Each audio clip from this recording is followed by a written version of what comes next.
at a high level in this game. Just fun to watch how fast you're able to push the movement in this game.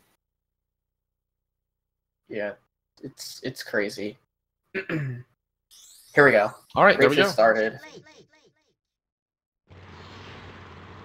And it looks like we've got sound from Bando. Okay. Yeah. All right. Cool. All right, and off they go. So they'll get. It looks like they'll have them synced up eventually, but Ancient Lake is a pretty straightforward course. It's pretty basic. Both players just want to be at the end of the lap, be chaining their boosts together between this zipper and then the blue balloon down there. This level very much just about trying to make turns in a way that allows you to preserve most of your speed and not miss any of the zippers or balloons. Both players getting 35s. Solid time. Yep. Onto Fossil Canyon. This track much more difficult to pull off consistently, I would say. You'll be seeing them do a lake jump in lap 2 and 3, followed by a trick called Canyonless, which we'll see coming up here. Called so because you skip the first part of this canyon section. And let's see if they get it. Okay, they're both getting it. Both players got Canyonless. So, yeah. All right. Cool. So we'll see Pond Jump coming up here from Giz, and then shortly after from Bandow. Bandow having a bit of trouble there. Ouch. Yeah, that was unfortunate. Very good. He's about now a couple seconds behind Giz. Oh no. Oh. That's a really rough lap too for Bandow. Yeah, having a bit of difficulty with this track. Able to dodge that oil slick, luckily. Yeah.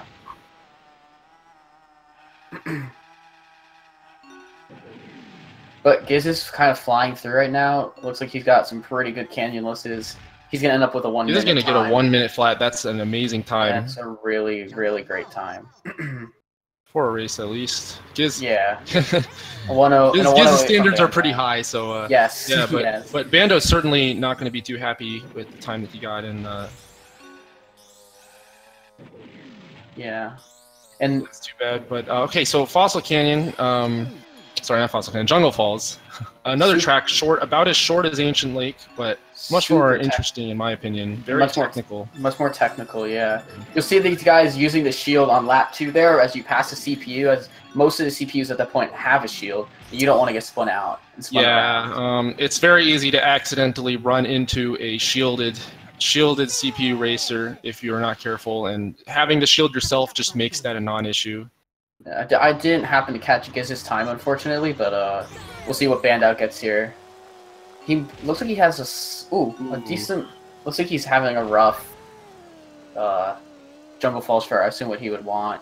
Giz has already got into Hot Top and done the first out of bounds, and we will see Bandow get it here. He does a little bit of a faster strat than what Giz does. Wow, he got the double boost. That was crazy. No!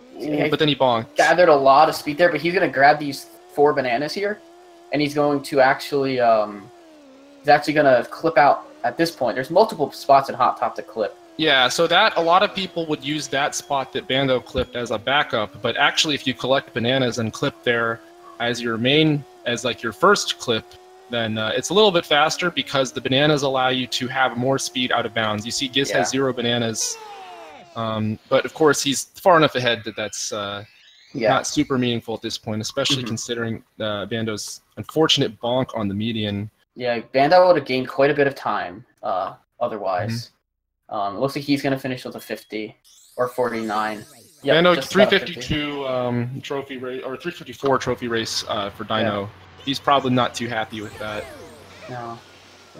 So now onto Sherbet Island and Whale Bay, the first hover track of all trophy races category, at least for these races. Yep, so we're going to be seeing a lot of snaking, everyone's favorite hover turning mechanic, the thumb killer. Yes. Basically, if you're holding R and turning, you get a little bit of speed up, and you can abuse that by just constantly holding R and turning. And there's a little bit of a tough trick at the end of this lap. Let's see if Giz can do it. Oh, he didn't. I don't know if he really went for it. You can try to turn sharply left and then right to get that that blue balloon along the left edge. Yeah. At the end of the lap. But if you already have a boost, then You don't have to go for it. You'll see to, Giz. yeah, you don't have to attempt it. Nice 47 from Giz there. Good. That's quite good. We do see Bandow actually get it. Yeah. With a nice 15 lap too. Yeah. Yep, and Giz is on Pirate Lagoon now. Pirate Lagoon, my favorite hover track in the run. Lots of boosting, lots of sharp turns here. My favorite track is still yet to come for hover. Looks like we've switched sound to Giz. When did that happen? I didn't even notice. I don't know, but sometime into the run, we switched to Giz. Giz is having a really good Pirate Lagoon there. That was pretty lucky he didn't get a lot of bad bonks there.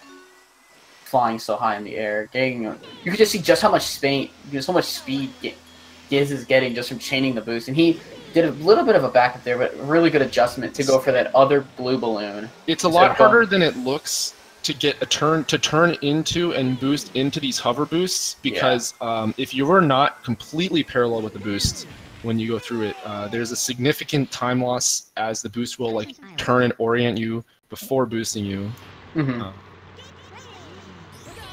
Yeah. So hover requires a lot of you need to be snaking constantly, but then you also need to turn a very precise angle before going through the boost. Bandow missing the zipper, having a little bit of difficulty here on lap 3, but considering that he still got a 54, which is just not bad. Yeah, that's so really Giz seen one of the first mistakes I've seen him make with that bonk. Yeah, but not really that bad. It's not. Yeah, that's a very difficult section there. Especially going for the 2 bananas. And this is Crescent Island, the first car track of Sherwood Island. It's got a lot of difficult drift sections there in this track. As both players collect their 10 bananas and are on their way. Bananas being really useful for speed because gathering 10 bananas will give you about 10% extra speed, or around 10% extra top speed and acceleration. Each banana slightly increases your speed up to a max of 10. So you will see most of the time the first route lap is designed to get as many bananas as you can reasonably get without detouring too much. Yes. In order to have them for as much of the race as possible. Yes. So Crescent Island, despite having no blue balloons, is still pretty tough track. Particularly this boost turn at the end, which Bandow's about to do for the last time here. And he's going to get a 105, which is a very nice time. That's a really nice time. And Giz is on arguably the worst car track in the game, Treasure Caves. Very difficult. Many players say this is their least favorite track. Yeah, for the purposes of the it's fact very that hard to get consistent. Yeah, it's just inconsistent. It's not that it's necessarily a bad track. It's just inconsistent. What you're supposed to do is not necessarily so hard. It's just that if you want, he got a 42, which that's probably not really what Giz wants, but he said himself it's very hard to get a consistently really good treasure case. Yeah, Bandow seems to be doing okay here on treasure caves, but. He's gonna get a 41. He's gonna have 41, yeah. No. It's not very bad, but Giz has super high standards, and sometimes his standards are probably a lot of times when we say oh, that was a good time, the players in question here probably would not necessarily agree because you have to be constantly pushing yourself and have very high standard in order to make it to this level. Yeah. So Everfrost Peak, the first inbounds plane track of ATR. Oh my gosh. So this track gives numerous players headaches. Yeah. It's a very difficult plane track, but you can see these players are both very good at this track. Very cool thing about this track. It's if you after the first boost of the track, if you play the level correctly, you never have to press A again. Oh man, and Bandow unfortunately missing that blue boost and then missing the zipper, so he's probably not very happy with that part. Giz having what looked to be a really good and high flying Everfrost. Low flying sometimes too. Flying at the optimal point at all times. Well, yeah, but I mean, just high. I should say high speed Everfrost. What was I gonna say? Oh yeah, if you were forced to press A in Everfrost Peak like after the beginning, that's usually a bad sign. Yeah. In the plane, it's all about boosting, and if you are holding the A button, your speed will rapidly lower to like your normal flying speed. Yeah. So pressing A is mostly a backup strategy in case your plan of chaining boost together doesn't work out. So Walrus Cove is a very it's a pretty drift heavy car track. It's pretty fun track. Yeah, kind of It's infamous for the annoying terrain, especially at this end section. Yeah. Giz makes that look easy, but getting difficult. that boost towards the finish line without having anything go wrong is kind of annoying. Yeah. I'm not a big fan of this track, I'll say that. No. Yeah, okay. And both of these guys don't look like they're having that difficult of a time on the track. Oh yeah, they're having. Well, I wasn't really looking. Oh, nice jump! That was a nice jump from Bandow. Nice jump, yeah. So 120 from Giz. Wow. And then makes that time look easy. Yeah. Bandow probably won't be getting a 120, but I mean he could just put together an incredible lap here. I didn't see how his first two went. His second lap I saw was looked like a 27. But I mean he's flying. I think he's gonna get a 121 or 122 maybe. Yeah. Yeah, 122. That's 123. Not it's still 120. That's probably not what Bandow wants, but that's a pretty good time. Certainly, they're both. Oh, okay. So Snowball Valley. This is kind of another short track. Somewhat inconsistent track. That's a nice recovery. That is a nice recovery. He got crushed, and instead of just pressing forward, he, recognizing that he was really close to a blue balloon on the side, he immediately drifted over and grabbed that to recover his speed. That was some smart thinking. It's things like that that just show how many different, how much awareness you even need of the track that you're on. So, I probably would have just kept going and just been like, oh darn, I got squished. Bandow getting squished 2 laps in a row. He got squished in a spot where it wouldn't really have been viable for him to try to collect a balloon. But true, yeah. But like you said, that's really just a testament to the amount of experience that the players have. Yeah. Yeah. I'm sure. And especially in a full game run, because it's one thing to do ILs, but in a full game run, things can and will go wrong, and it's your ability to react to the mistakes and the random things that the game throws at you in the best possible way. Yeah, definitely. And this is Frosty Village. Normally, without music, with music on, this track is a laggy mess because of the snow effect that you'll see. However, it's still pretty laggy. It's still pretty laggy, but it's not just not quite as bad. Giz missing the zipper there. Probably not very happy with that. He'll probably still get about a 112, which is still pretty solid. So he finishes with a 13-10 through Snowflake Mountain. Yeah, so he's had a couple hiccups, but overall has been playing extremely well. Yeah, definitely. Bandow's going to have his work cut out for him to catch up. I think at this point, I would say it would require a pretty substantial mistake from Giz. Yeah, like Windmill Plains or Space Dust or Spaceport Alpha, rather. Or Space Dust. Space. So yeah, Space Dust too, because that's a difficult track. We'll talk about that when we get there in Future Funland. But this is Boulder. Giz is on Boulder Canyon, my favorite hover track of the run. At least to watch. Playing it is a different story, but nice 26 first lap from Giz. Yeah, Bandow's actually incredibly good at this track, so possible that he could make up a little bit of time. Although it's also just such a chaotic track. I feel like that it's either way. Who knows what'll happen? But yeah. So just to let you guys know, just to put in perspective, Bandow holds the world record for a 3-lap balloon race on this track, I believe, or maybe it's just time trial, but he holds the world record. Yeah, I think it's the balloon race. Oh, okay. I don't know who has time trial, actually. I don't know. But yeah, Bandow actually had a little bit of difficulty on lap 2 here.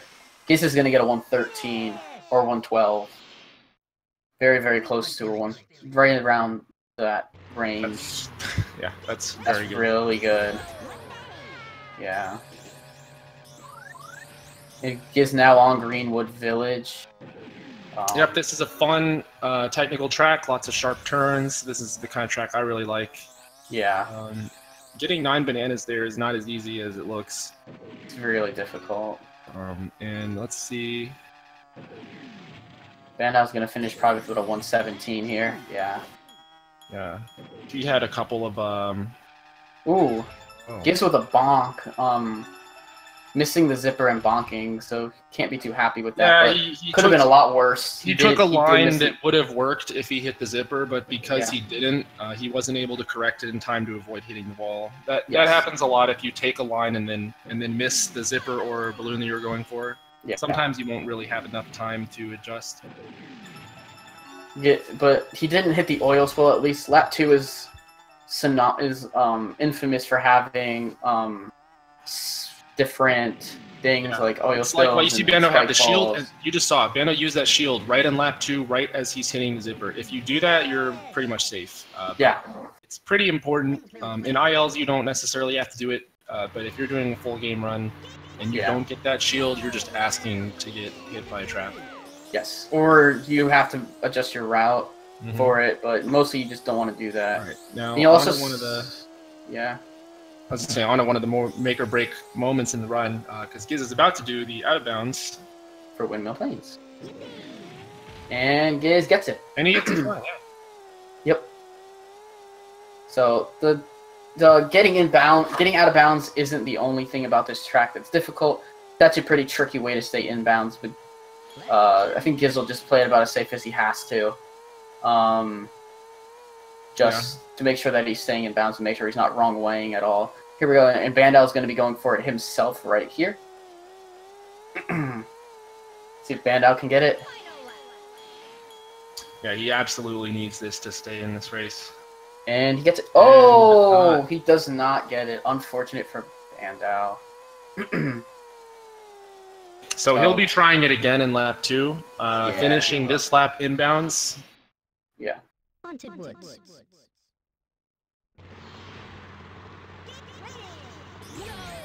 So yeah, we're gonna see him do pretty much the exact same setup.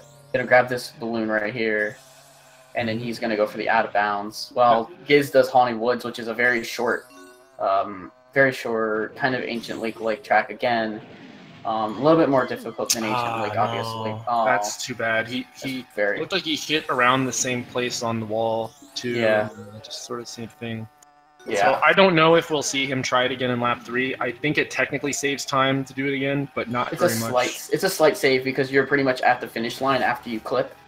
But yeah, it's so bad, unfortunate for him. I think he's just gonna. I think he is gonna try it again. Yeah, no, he's not. Oh no, never mind. Unless he wants. He got the balloon, but then he immediately used it. So. Yeah, that kind of gives the indicator. He did get the double boost though. That's cool. Getting a nice double boost. He's doing doing his inbounds. That's the hardest part. He's doing the inbounds really well, honestly. But it's just unfortunate he's a very good player. I mean, especially definitely. But unfortunately, because of that, there's now a whole track separating these players. Yeah. So it would be unlikely to see comeback from Bandow at this point. Yeah, Giz would have to massively mess up this track and spaceport. Accidentally turn off his N64 at this point, I think. Yeah. Maybe not that extreme, but it's close. But here we're talking about SDA. This track is very inconsistent plane track. It takes a whole lot of practice to be good at this. Yeah. I love watching the barrel rolls when they look all janky. Because of the ceiling, you mean? Because of the ceiling, yeah. Yeah, it's. Like you can see, even though it's an open field, there's still the ceiling in it. You can't fly all the way up.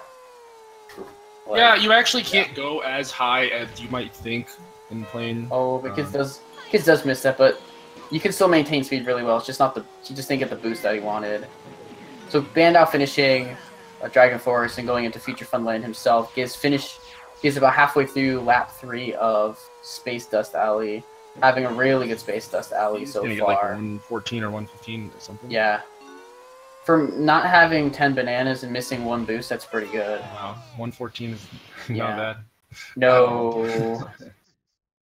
And when I say that, I mean like more in perspective of like from what Giz would probably want. I mean, you know? having But like even then, that's really good. Having a good SDA when you don't start FFL is kind of a miracle. I feel like, it is. Yeah. If you watch people do PB attempts, they will almost always start in FFL. That's Future Funland, and the main reason for it is this track. Yes. Because it's very inconsistent to the point where it's... Oh no. That's... This is what we mean by really playing bonks and inconsistencies. Yeah.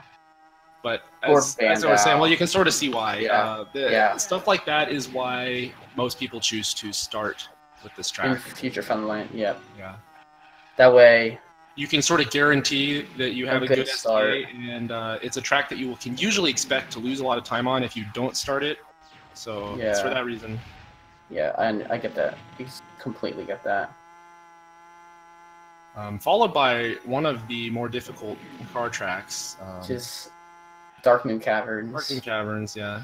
There's a lot of having a kind of like good Dark Moon so far. Kind of like Walrus Cove in the sense that you have to deal with a lot of weird terrain and a lot of slope physics, and it can really throw off your drifting and general movement if you're not very experienced with this track. Yeah. As Bandow now starts Dark Moon Caverns himself. Looks like Giz is going to end with a pretty good time here on on Dark Moon. It'd be a 136. Yeah. He did maybe miss a couple balloons in there, which would lower the time. Yeah, hitting every single boost that you go for in Dark Moon is kind of hard. Like, yes, you need to. Well, anyway, let's just see. So yeah, moving on to Star City. Oh, he used the shield there. That shield is important to have in the other laps, but I guess it's just a habit. Yeah, I tend to do that as well when I get it. Just out of habit. Oh man. Gives with the honks of frustration. That was some rare collision detection right there. Yeah, sometimes definitely. The balloons, like, if you look at the shape of them, it looks like they should have like some depth to them, but they really don't have much depth at all. So if you are going fast enough, as these players usually are, it's very easy to accidentally just go through the balloon. Like, you go straight through it and not pick it up. It's very common, unfortunately. Yes, very unfortunate. I won't say very common, but it's not uncommon. Yeah. And it can happen with bananas too. Yeah. Sometimes it can even happen with bad things like spike balls. Yep. So Bandow's gonna have a pretty good Dark Moon as well. Oh no, commentator's curse. I apologize for that. That looked really good until I said that. 137 from Bandow. Yeah, he probably would have matched or even beaten Giz's time there if he hadn't blocked at the end. Yeah. Here we go. Giz is on the last track of ATR, Spaceport Alpha. Yeah, but Giz is on pace for like either really high 23 or really low 24, depending on how his timer is synced, which is a crazy time either way for a race. Yeah, this is like, to put it how Bandow put it when Giz got his 23:51. This is another masterclass from Giz, honestly. This guy is just an incredible player, and Bandow really is too. That was a really odd way to take the out of balance. That. I didn't know you could. I don't know you could get that bottom left trigger going so far up. But there you go. Yeah. Yeah, so as you were saying, the main thing that's impressive to me about Giz is how consistent he's able to be at this game, which resists any kind of consistency, I'll say. Yeah, so looking at Bandow's screen, he just had that situation where there's two spike balls around that corner, and they are very difficult to avoid. And, you know, you're never going to have a shield there because you're going to be boosting through it for the majority of the time. And also something you'll notice that Bandow will do here is he's going to go for this blue balloon out here, which is more of a IL strat. It's slightly faster when done, but it's very inconsistent. He's going to get a 121 Star City. Yeah. So Bandow's going to go ahead and forfeit. He realizes that he's lost the race and doesn't want to go through the motions of. Oh no, he is going to do it, I guess. Yeah. No. Or maybe this stream is just delayed from the. Well, it says he quit on the SRL, but he's still playing. I don't know. Oh, maybe he missed the out of bounds. But anyway, the time that Giz got, 24:04 is. Okay, yeah, Bandow missed the out of bounds. That explains where it. he's gonna quit. Yep. Unfortunate. The time that Giz got is actually faster than the second place time. So. Yep. Yeah. You really couldn't have expected anybody to to match that in a race. No. Bandow would have to PB by quite a bit of time to get close to that. Yeah, so quite the hurdle to overcome. Yeah. But we will be moving on to game 2. Or I guess we're just gonna be restarting, I suppose.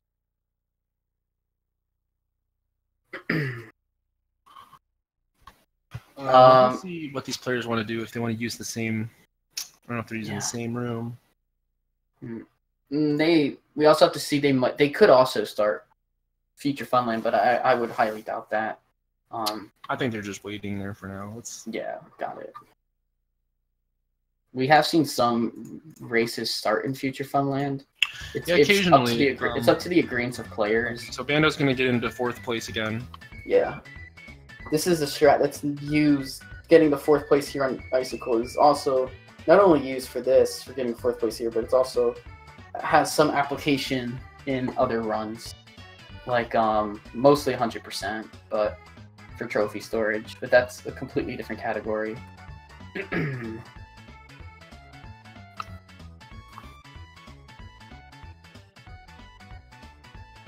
Yeah, we're just recording the race. Okay. So I guess we're rematching. Nice. Okay, cool. Everything's set up. These racers will be starting in a minute or so. But yeah, if Giz does that again, that's incredible. I mean, I expect that he can. Giz is just a super consistent player. It's it's really hard to imagine that that someone could be getting these times in races like all the time. But yeah, there you go. This is a testament to the amount of work he's put in. He really wants to win this tournament. And the reason we have more than one race is because the race is so short that we make it best 2 out of 3.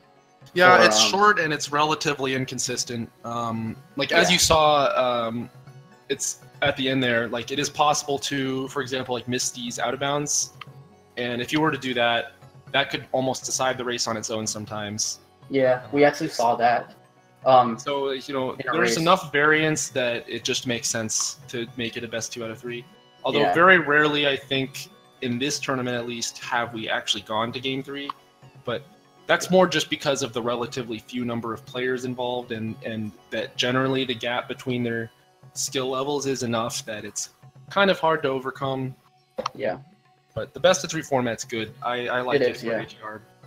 Yeah, we had a best of 3 that went 4 because of that band that was in. That was nuts. A Bandow and Nordic.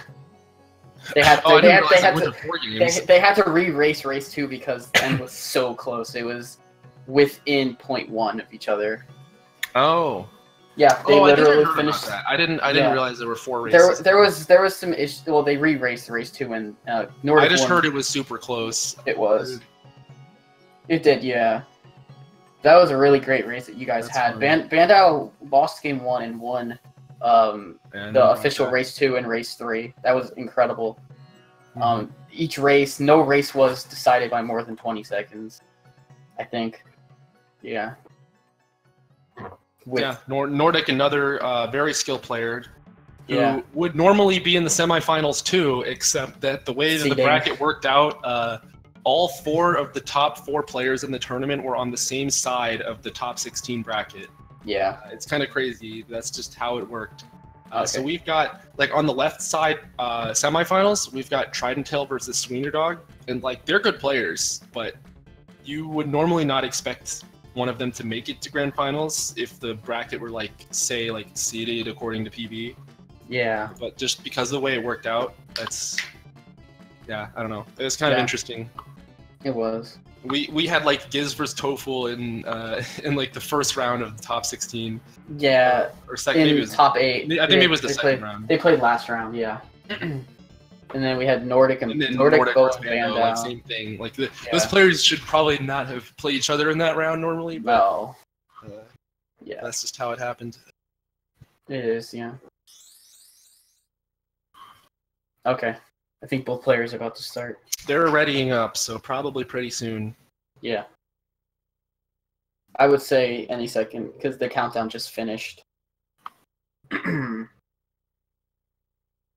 So once again, they'll be starting in Dino Domain.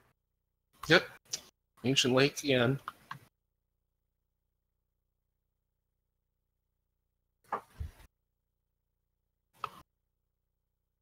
And it's generally considered that the difficulty of the trophy races, it kind of gets harder from start to finish if you start from Dino and go through FFL. So it's kind of like a nice natural progression if you do this.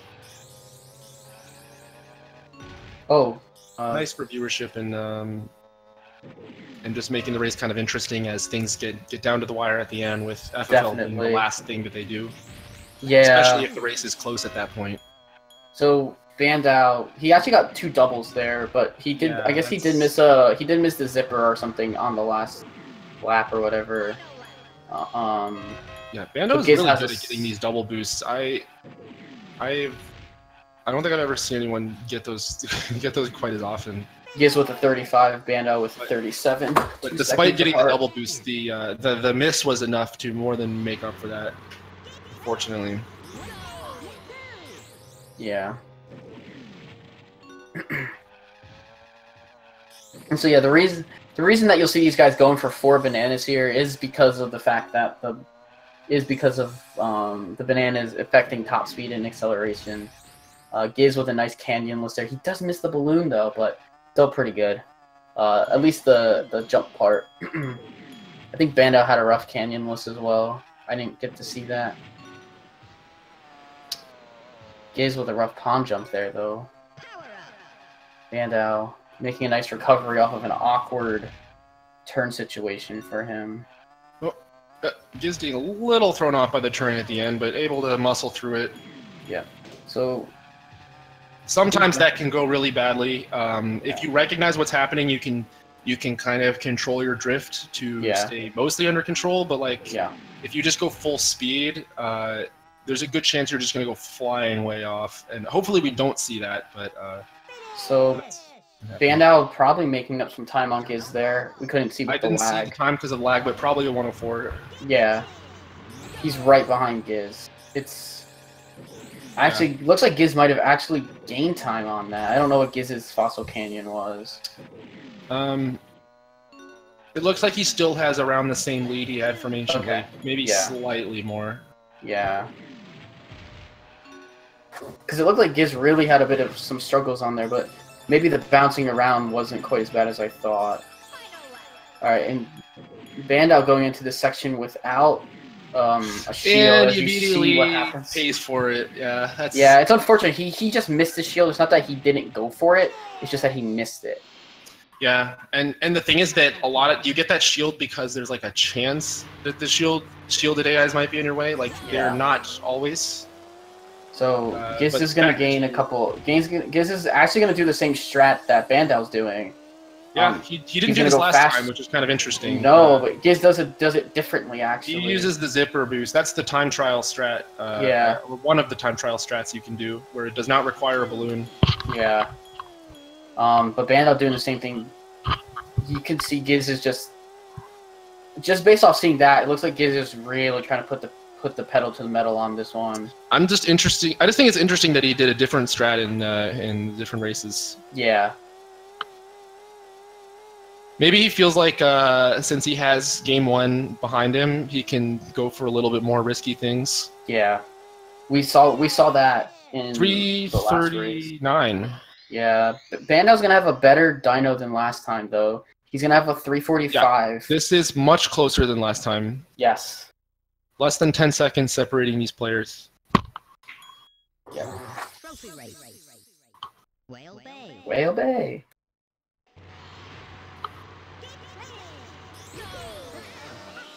Oh man, he got bullied away from that zipper.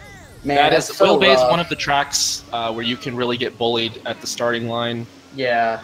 Just the fact that you start on the left and you need to immediately get to the right. Yeah. We'll see. Treasure Caves is another track that can happen on, although it's not. I don't think it's quite as annoying as Whale Bay. Yeah, I think it's more annoying with hover than it is with car, because you can. There's a possibility it can just take a while to get moving in hover. But I find that anyway. Somebody like Giz or Bandow might not find it quite that way. But we can definitely see well, Bandow's just lagging a lot. I do appreciate. I enjoy seeing Bandow going for these extra balloons at the end of Whale Bay laughs. It's a tough strat to get consistently. But Bandow's good at it. Bandow is known for going for a little bit more risky stuff than most players would. Yeah. In full game runs.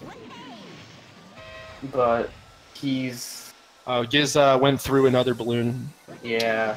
With how fast these players are going, it's not that unexpected that this will happen sometimes. Oh, he does get that. Sometimes you don't get that balloon at the top of the last jump. So you're stuck with the one, but Giz gets the double there.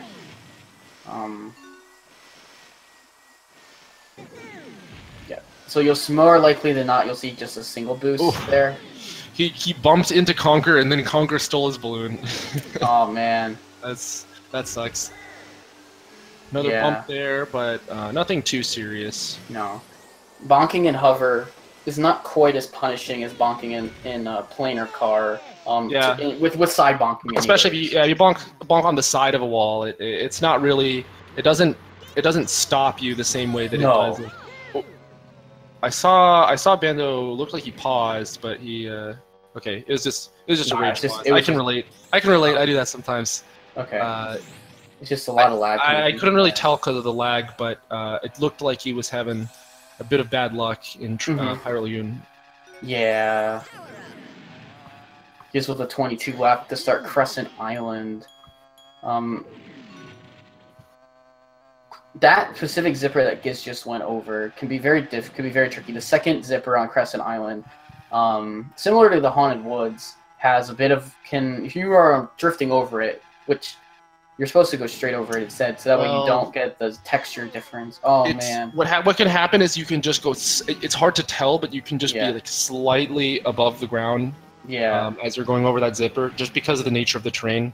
Speaking of going above the ground, we'll probably see it here as Bandow goes jumps. When you do this turn around the corner towards the ship, you'll see the players. They'll get a little bit of air off the ground, and that's intentional. You can tap down on the stick right as you're sort of going off of a slope going down, and you get some air time, and you can get some speed off of that. It's a little bit tricky to control your car while you're in the air, though. Bandow having a rough Crescent Island. I saw him both times have difficulty at the sharp turn section. And Giz powering through Treasure Caves right now. Missing the zipper in the second lap. I hate that zipper. Yeah, it's a very annoying zipper. A lot of players will choose to use a zipper where Giz uses it and where Bandow uses it. There's other ways to use it, but it seems to be like, if you can get it correctly like Giz just did, it's insanely good. He did have a little bit of difficulty, but... I don't even know if that's the fastest way. I don't know the exact timing comparison between the different methods, but that's the way that I think most players agree is like, it's the least bad. That's how I'll put it. Oh, I got it, yeah. It's not that it's good, it's just it's the least likely to screw you over. Yeah. And Giz is now on Snowflake on Everfrost Peak, and Bandow is finishing up Treasure Caves. I'd say he's probably on about 43 pace, but we didn't get the time due to lag.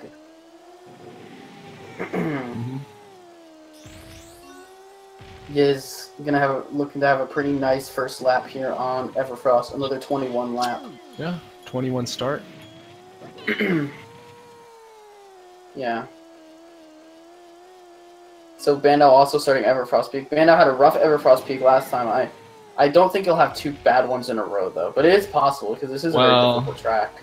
You gotta be careful. You might curse him if you say stuff like that. Sorry. This is a track that is very. It's I don't know. If you practiced at it, like it can feel like it's flowing really well until one little thing goes wrong, and then everything just grinds to a halt. Like it's so momentum based, and like it's just that was a good recovery. Oh, I was gonna say it's a good recovery, but then yeah, but Giz is 102. Yeah, well, that's not what he wanted. Considering the ending, that's very solid. Yeah. Oh man, wait. Oh. I guess Bandow forfeited. He forfeited. Oh man. Well, this game can be. It might. I don't know if there's. This game can be very stressful. Yeah. I didn't see exactly what happened. I don't think I saw either, but. Okay. It's unfortunate. It does happen. This game is very frustrating. And you know. Things get frustrating all the time. But Giz on Walrus Cove. Right. He had a little bit of difficulty on lap 1 with the ice section. Yeah, I guess the internet problems probably compounded. Yeah. And just made it very frustrating for Bandow. So I can definitely understand. I can definitely understand that. Yeah. But good showing nonetheless, Bandow. Great showing, man. You did fantastic. He did better than anyone could expect, honestly. Giz is a very formidable opponent for anyone. Yeah. Like just in general in the tournament, Bandow did really, really good to get in 3rd, 4th. But we do get to see Giz finish the run, so yeah. Always a treat to watch. Yeah.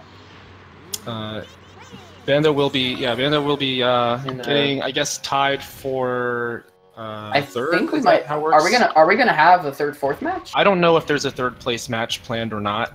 Okay. But he'll be getting at least 4th, and if there is a 3rd place match, he will definitely have an advantage in that. Yeah. Over Trident or Sweener. Yeah.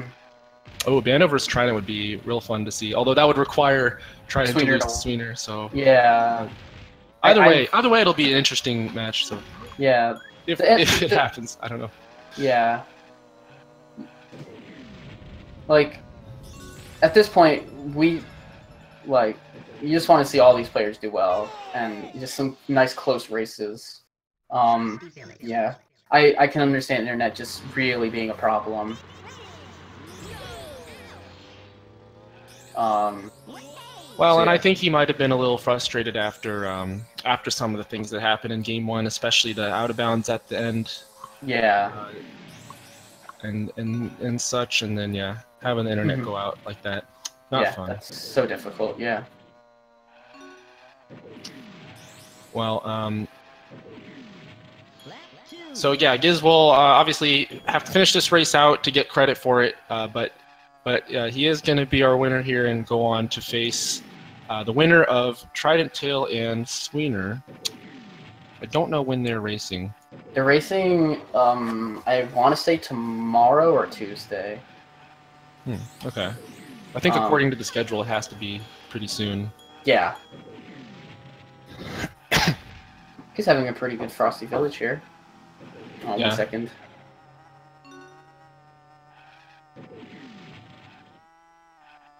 I love watching the way that he goes over that hill. It's like he does sort of this little twist, and it's like it looks so cool. But if you try that and you don't do it exactly perfectly, there's no way you're going to be lined up for the zipper after, because it tends to like throw you to one side.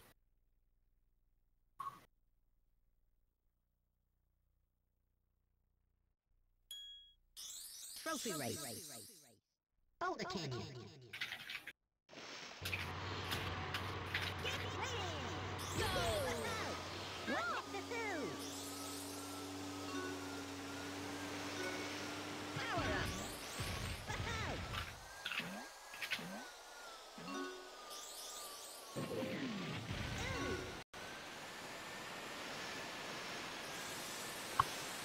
All right, so my co-caster is going to be back in a moment, but we're on to Dragon Forest once again.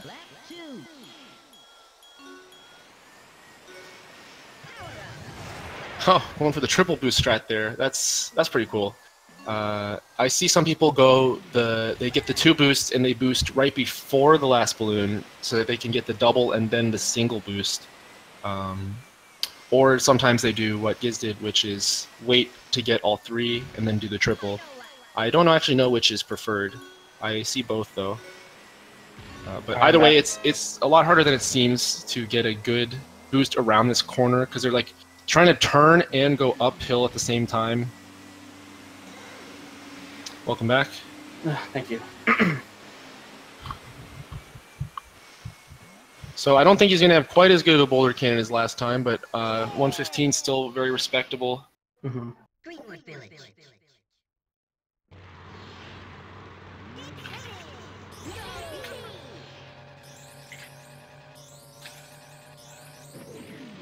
Yeah. Oh, good job not bonking there.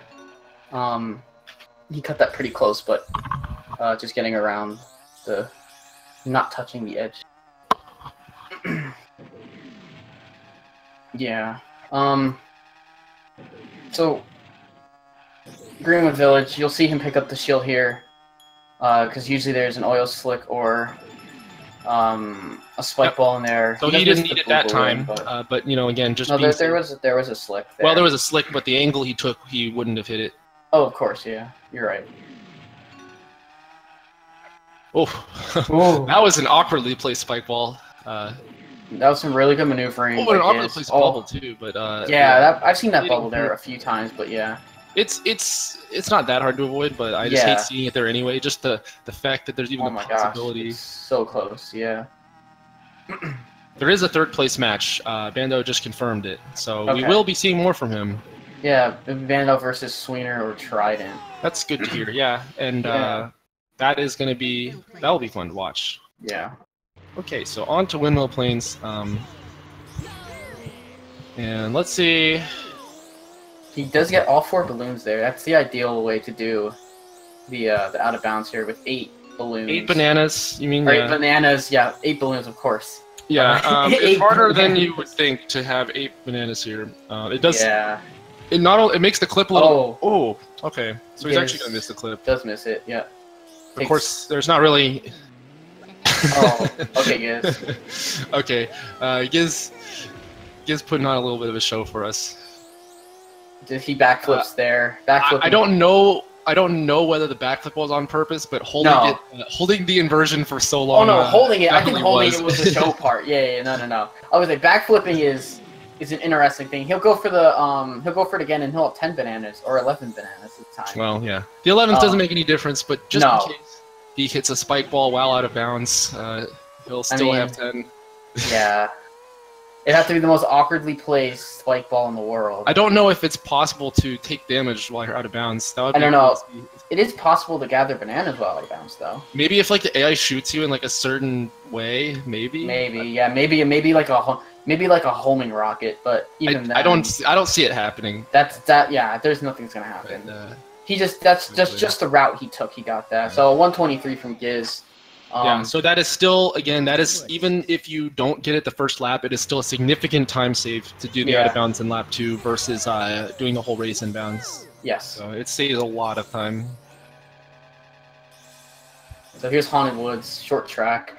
He has bonk there, but not a horrible bonk. He actually just threw himself right out into the middle of the track. Yeah, this track is kind of strange. A lot of it comes down to you want to like fling yourself off of this turn and keep as much of that boost momentum like sort of down that turn as possible. Yeah. Oh man, missing the boost there, but still pretty good time from Giz. That's actually 2 zippers in a row. That's pretty.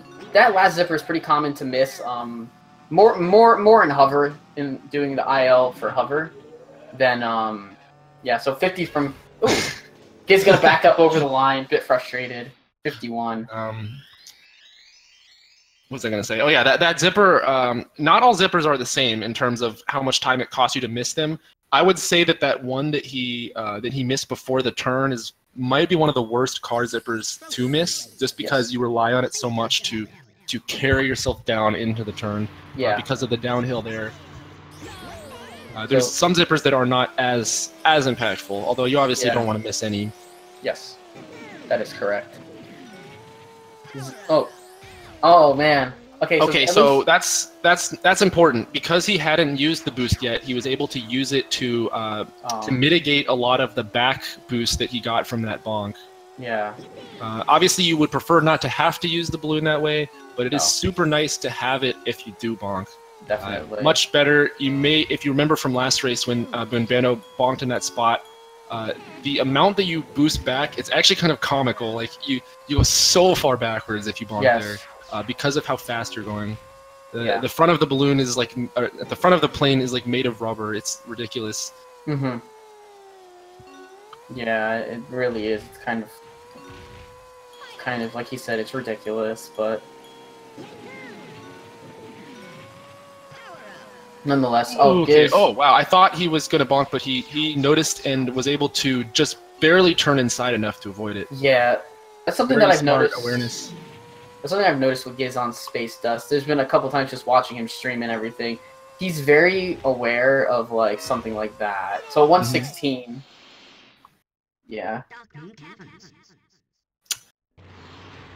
Yeah, and I think it's worth saying again, it's very difficult in this game to have the awareness to like know when something bad is about to happen and also take like the best possible course of like the best possible backup basically to reduce the time loss. Definitely.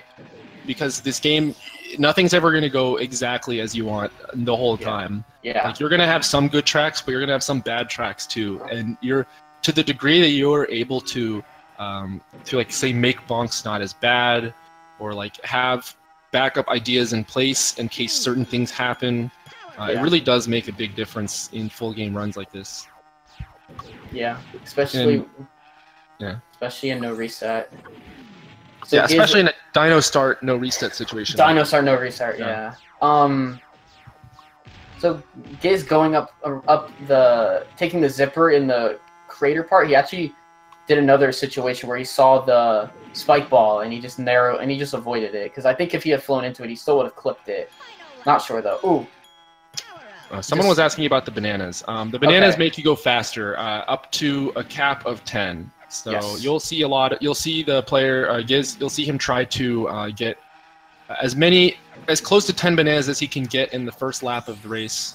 Yes. As long as it doesn't require too much detouring. Yeah. There's some tracks where we don't get as many bananas due to that fact, but most of the tracks we do. Oh, he went for the outbounds. Giz went for the outbound. I can't say I'm surprised. Oh yeah, he was doing Walrus Cove earlier, just randomly just went for it. Not in an actual run, but just messing around. Yeah. So yeah, a note for that for the loops is that there's a couple loops where there's out of bounds. So Walrus Cove is one of them, and the Dark Moon Caverns is another one. Yeah, now there's two loops in Dark Moon Caverns, which, if you ask me, is very unnecessary. But you know. Yeah, Giz is on Star City now. The second to last track. I don't know exactly how he bonked there. That was interesting. He bonked, but you didn't. He didn't make a sound because the sound from the boost like played at the same time or something. Yeah, that was kind of weird. I think he just barely tapped this. I think he barely tapped the side front part of. Oh, he had a shield, so it wouldn't have mattered. But he was like landing on the spike ball. Yeah, that's why you grab the shield. Yeah. Oh yeah, man, that's another place where it's very common to have lots of traps in place. If you go at that's another thing to mention. If you go at around the same speed. Because of the way that the CPUs behave, there will tend to be spike balls and oil slicks and such in the around the same places every time. Yep. So it's not random, really. Like no, it's random to a degree, but you can kind of know where to expect things. Definitely.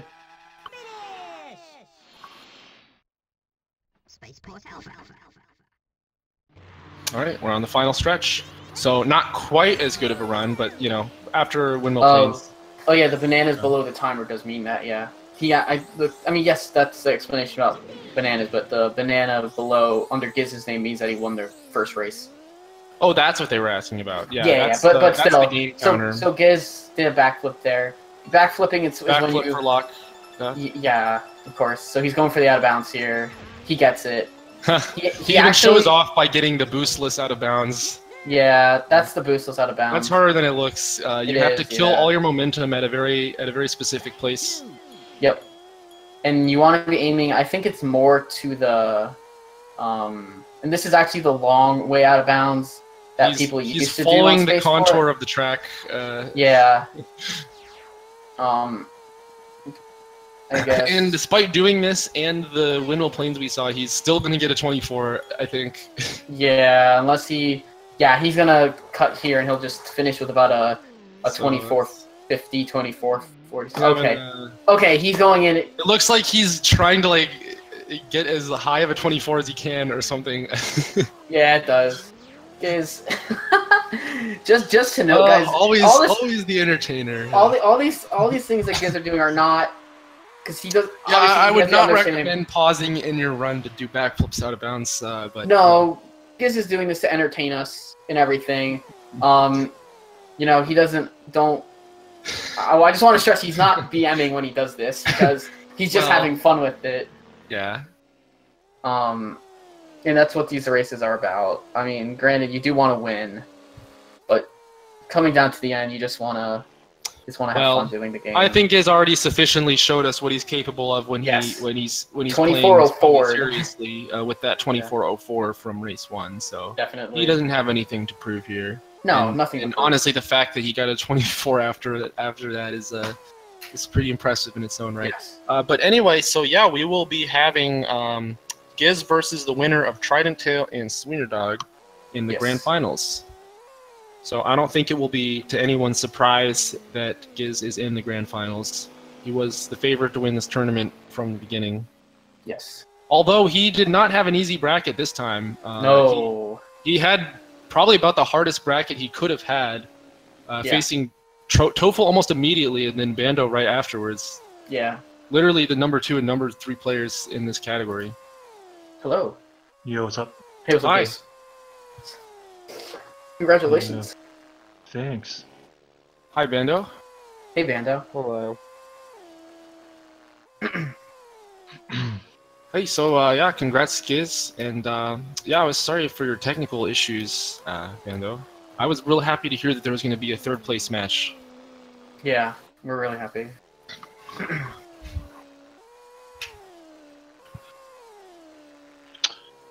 Yeah. Yeah, it was it was a little sad that you forfeit because like it was pretty hard to take the second race seriously when you forfeit like after 10 minutes. So, but yeah, I know. So that was me. I was mainly beaming around at the end, but yeah. Losing like 30 seconds in Space Force Alpha. You mean the following the contour of Space Force Alpha is not the new strat? You're not supposed to do 6 backflips. Only 5, right? Yeah, only 5. Only 5. I did like 1 extra backflip there. So yeah, but like the first race was solid. I can't like it was like a 24:03, 23:04, like 24:04. Yeah. It was really. Yeah, I was put a little late because I was like, I must put like, should I press the enter or my split button first? So I was like debating and. Got like a 1 second, but yeah, it was like around that time. Yeah, yeah. So I mean, it's a solid race, like really low 24. I can't complain about that. Second race, it's like fine, but I kind of lost motivation halfway through. Yeah.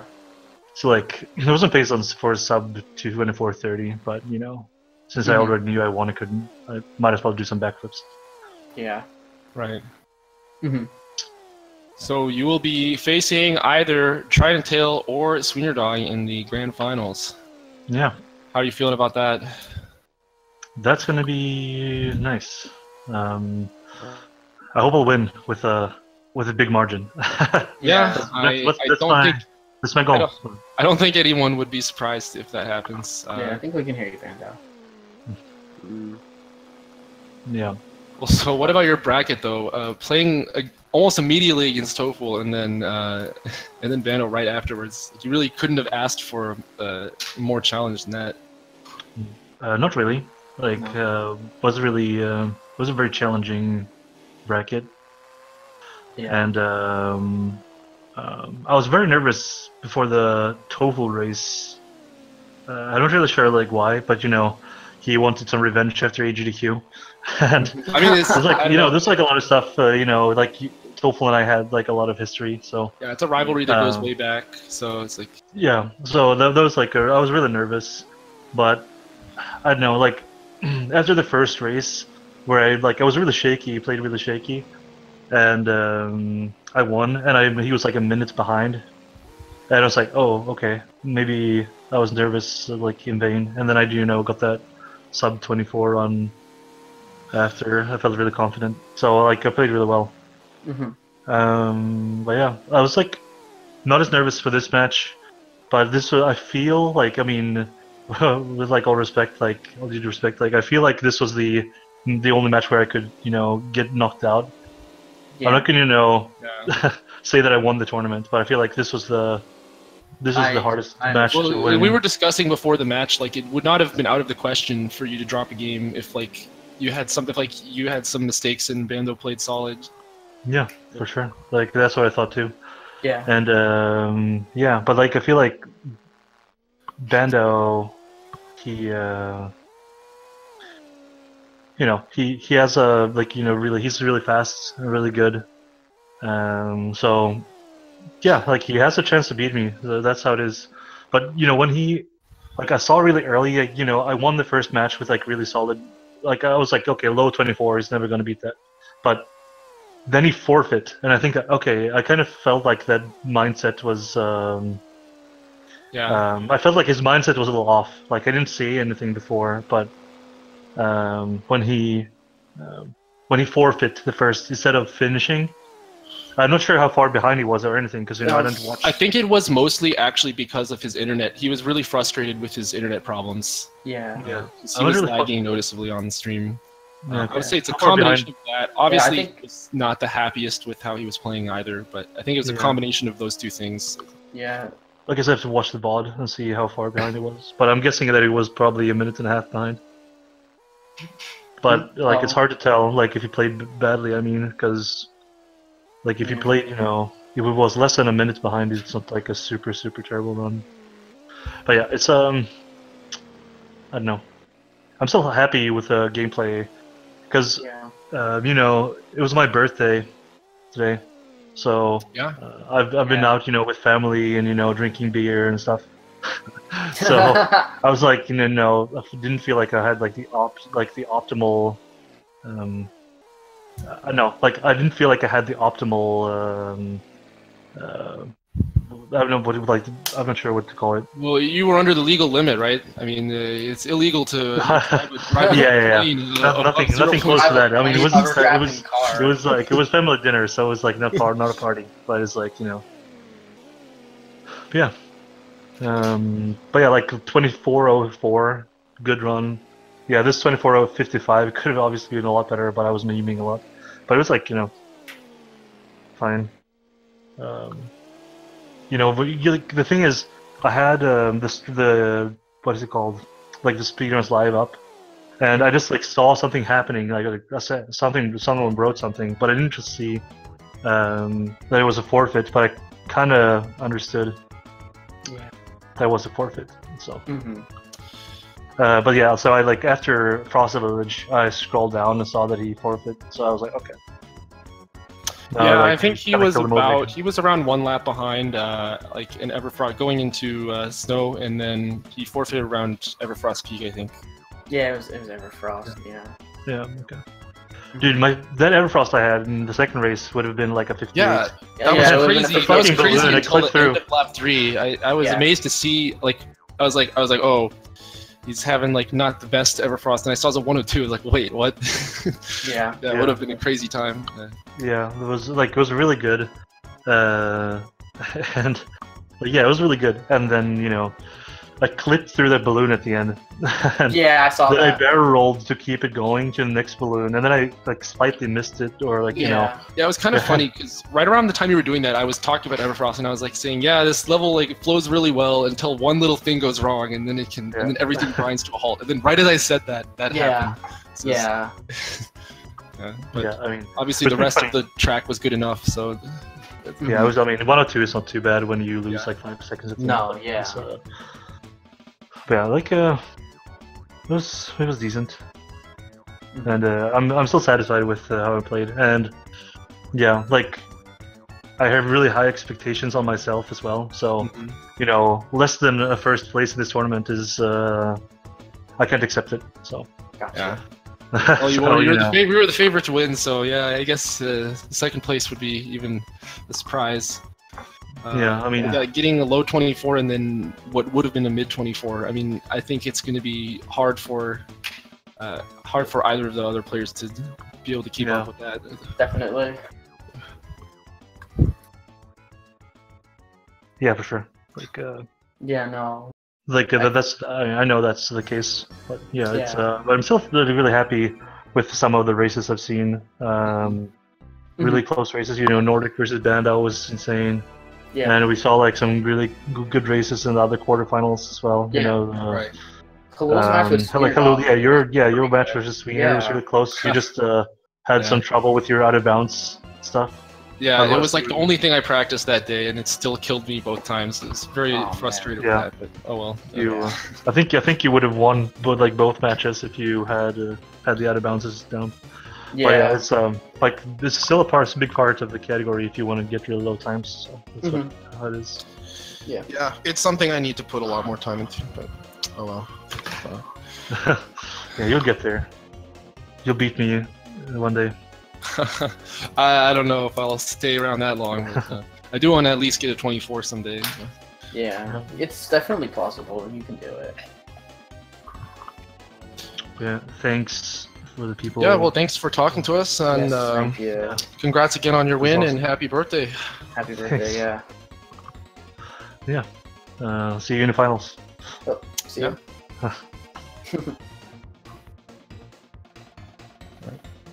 All right, and I guess that's it. We got the interview. Race is done. I don't know what's on next. I always ask this question. I don't know if there's a way to see what's on the schedule. I can check this. Yeah. So right now there's pretty much there's mostly Link to the Past. I think one of the Speed Gaming channels has Mario Odyssey, and I believe in one of the other channels has what looks like Wings of Vi. Well, yeah, there's like Odyssey, Link to the Past, and Wings of Vi going on around this time. Can't really tell. But yeah. So there's some good stuff coming around.